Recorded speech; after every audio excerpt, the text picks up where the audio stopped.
Hello friends, welcome to my channel easy cooking with Sanchita. আজকের recipe cheese pasta.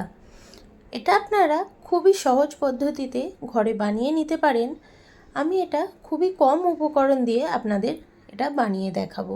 বাচ্চারা এটা খুবই পছন্দ করবে। দেখে নিন এটা আমি কিভাবে বানাচ্ছি। পাস্তা বানানোর জন্য আমি এখানে প্রথমে জল গরম বসিয়ে দিয়েছি। জল গরমের মধ্যে দিয়ে দিলাম আমি হাফ চামচ নুন আর 2 চামচ সাদা তেল দিয়ে ভালোভাবে এখানে আমি জলটা ফুটতে দেব। জলটা ফুটে গেছে। আমি এখানে এই ধরনের লম্বা পাস্তাটা নিয়ে নিয়েছি। আপনারা চাইলে আপনাদের পছন্দ মতো যে কোনো পাস্তা নিতে পারেন। দিয়ে আমি এটা ভালোভাবে সেদ্ধ হতে দেব। যতক্ষণ পাস্তাটা সেদ্ধ হচ্ছে আমি এখানে একটা সস বানিয়ে নিচ্ছি। তার জন্য আমি দিয়ে দিলাম 3 চামচ টমেটো কেচাপ আর 3 চামচ মেয়োনিজ। এখানে ভিডিওটা আমার স্কিপ হয়ে গেছে। দিয়ে ভালোভাবে এখানে মিক্স করে নিচ্ছি। মেয়োনিজটার মধ্যে মিক্স হার্বস দেওয়া আছে। আর এখানে আমি 2টো চিজ কিউব নিয়েছি, এটা গ্রেট করে রাখবো। দেখুন চিজটা গ্রেট হয়ে গেছে। এবার আমি চেক করব পাস্তাটা সেদ্ধ হয়েছে কি। পাস্তাটা সেদ্ধ হয়ে গেছে। এটা আমি এবার জলটা ঝরিয়ে নেব। এখানে আমি একটা ফ্রাই প্যান বসিয়ে দিয়েছি।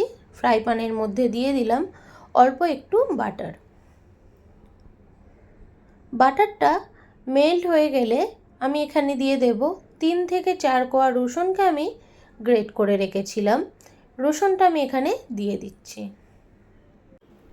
রসুনটা একটু আমি ভেজে নেব। রসুনটা ভাজা হয়ে গেছে।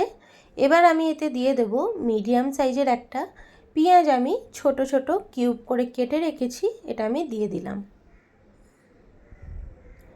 পেঁয়াজটা দিয়ে ভালোভাবে একটু নাড়াচাড়া করে নেব। এবার আমি দিয়ে দেব ছোট করে কেটে রাখা একটা ক্যাপসিকাম। আপনারা আপনাদের পছন্দ মতো সবজি দিতে পারেন। দিয়ে আমি ভালোভাবে এটা নাড়াচাড়া করে নিচ্ছি। এতে আপনারা সুইট কর্নও দিতে পারেন, খুবই টেস্টি লাগে। দেখুন ক্যাপসিকাম আর পেঁয়াজটা হালকা ভাজা হয়ে গেছে। দিয়ে দিলাম পরিমাণ মতো নুন। দিয়ে ভালোভাবে নাড়াচাড়া করে নিচ্ছি। এবার আমি এতে দিয়ে দেব যে টমেটো কেচাপ আর মেয়োনিজটা মিক্স করে রেখেছিলাম, সেটা আমি এখানে দিয়ে দিচ্ছি। দিয়ে ভালোভাবে এটা মিক্স করে নিচ্ছি। আপনারা মেয়োনিজ আর টমেটো কেচাপের কোয়ান্টিটি বাড়াতে পারেন, আপনাদের পছন্দ মতো আর একটু বেশিও দিতে পারেন। দিয়ে আমি ভালোভাবে এটা নাড়াচাড়া করে নিয়েছি। এবার আমি যে বাটিটায় টমেটো কেচাপ আর মেয়োনিজ মিক্স করেছিলাম, বাটিটার জল ধুয়ে আমি এতে দিয়ে দেব। দিয়ে আমি ভালোভাবে এখানে মিক্স করে নিচ্ছি। দেখুন এটা ভালোভাবে মিক্স হয়ে গেছে। এবার আমি এতে দিয়ে দেব হাফ চামচ মিক্স হার্বস আর দেব হাফ চামচ অরিগ্যানো আর হাফ চামচ চিলি ফ্লেক্স। আপনারা ঝালটা আপনাদের পরিমাণ মতো দিতে পারেন।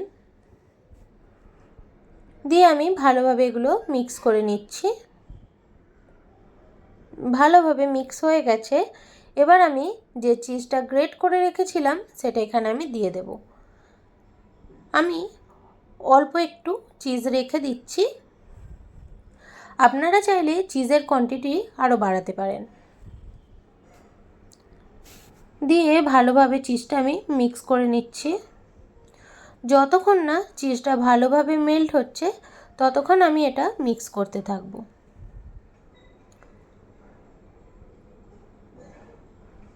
দেখুন এখানে চিজটা ভালোভাবে মিক্স হয়ে গেছে।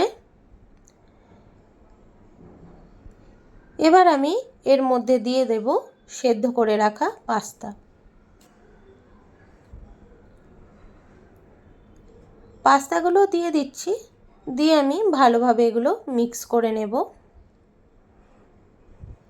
এই রেসিপিটা যদি আমার ভালো লাগে আমার চ্যানেলে একটা লাইক, কমেন্ট, শেয়ার করে দেবেন আর বেল আইকনটাও অন করে দেবেন, যাতে প্রত্যেকটি ভিডিওর নোটিফিকেশন আপনাদের কাছে আসে।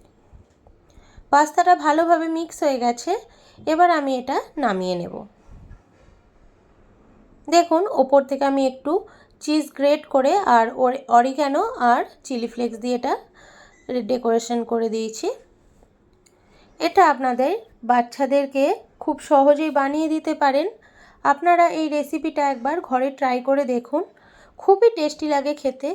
একবার ট্রাই করবেন আর ফিডব্যাকটা আমাকে জানাবেন, কমেন্ট করে জানাবেন রেসিপিটা কেমন হয়েছে। আর ভিডিওটা যদি ভালো লাগে লাইক কমেন্ট শেয়ার করে দেবেন। আমার এই ভিডিওটা দেখার জন্য আপনাদেরকে অনেক ধন্যবাদ।